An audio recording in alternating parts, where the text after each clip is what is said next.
Peace. How's it going, Patrick? Conservative Rap. And let's talk about what's happening on the economic front.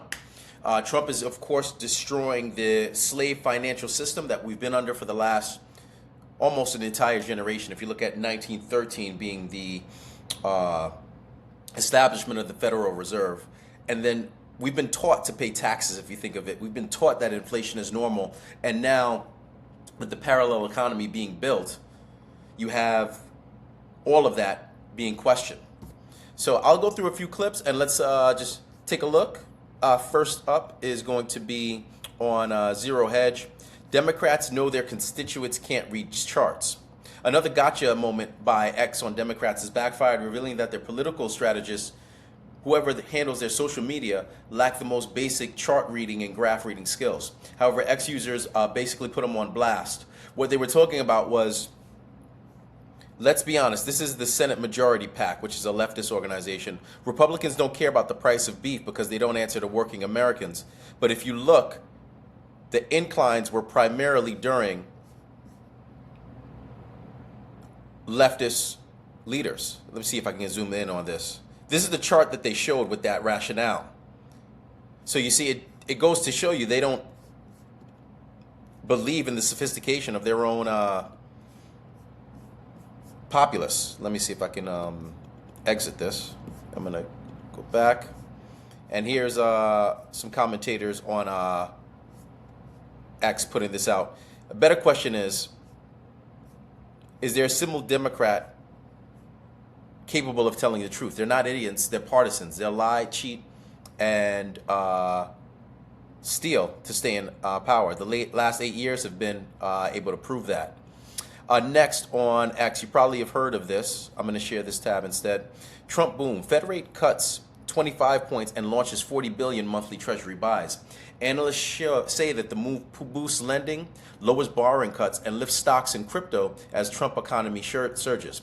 Today, the Federal Reserve lowered its key rates by 25 points while preparing to inject 40 billion per month into Treasury bill purchases beginning on Friday. The combined policies strengthen liquidity, reduce borrowing costs, and ease credit strains that often stall growth. Bank of America says both stocks and crypto stand to gain as confidence rises. The Fed's actions confirm the resilience of Trump's expanding second-term economy.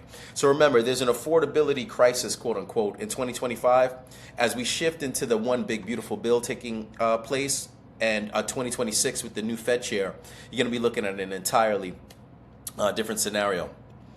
Open source. Deposit of rare earth and critical minerals has been uncovered in Utah, which the Wall Street Journal calls the most significant critical mineral reserve on to date. Golden Age activated as a reply.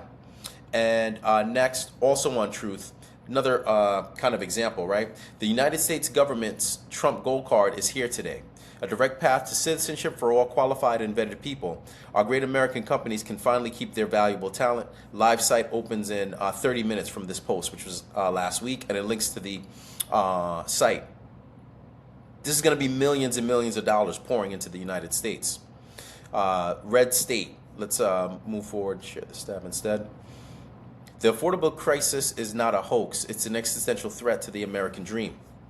One of the most frustrating aspects of the Biden administration was the incessant gaslighting about the state of the economy for hardworking Americans, almost routinely. President Biden, and you can see the fake news and how they play things out with how they covered Biden versus how they covered Trump. Others lied to the American people about the increasing cost of bare necessities like housing, gasoline, groceries, and electricity. Due to their dissatisfaction with the surging cost of living, American people re-elected Donald Trump late last year, believing his policies were best equipped to address the affordability crisis and revive the fading American dream. So far, the Trump administration has made some progress, including prices for gasoline, eggs, and a few other consumer staples. Still, the affordability crisis remains a top concern, specifically for those under age 40. Recently, President Trump has been quoted as referring to the affordability crisis as a Democrat scam, hoax, and con job. I think although Trump is trying to remind Americans that policies enacted while Democrats held control, it's dangerous for the president to use that type of language, right? But let's watch the red state over time and see where this goes. Another 5 months, 6 months. And lastly, of course, last week, the stock market just hit an all-time high. When will the fake polls show that I'm doing a great job on the economy, and much more? What do you think? Again, we're in the process of removing the third central bank. We're going to be removing the Internal Revenue Service, replace that with the External Revenue Service. And the founding fathers, if you think about it, they didn't want us taxed on our land. We fought a war over this. So again, by tax time next year, with a new Fed chair, lower interest on loans, I think we're going to be looking at an entirely different economic reality. What are your thoughts? Feel free to like, comment, subscribe, share, and feel free to check me out at ConservativeRap.com for more. Thanks and take care.